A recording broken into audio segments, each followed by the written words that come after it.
तो hi guys, आज हम सीखने वाले हैं 3x3 क्यूब में न्यू पैटर्न। तो चलिए स्टार्ट करते हैं।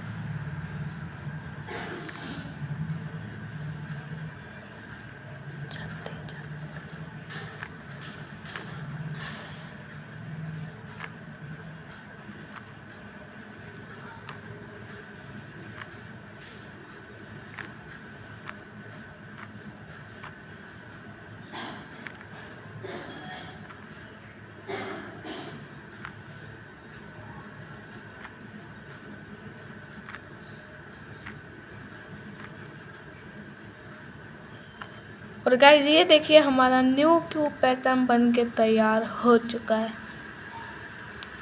तो मिलते हैं नेक्स्ट वीडियो में। तो हाय गाइस, अब बढ़ते हैं हम सेकंड डिज़ाइन की तरफ। तो चलिए स्टार्ट करते हैं।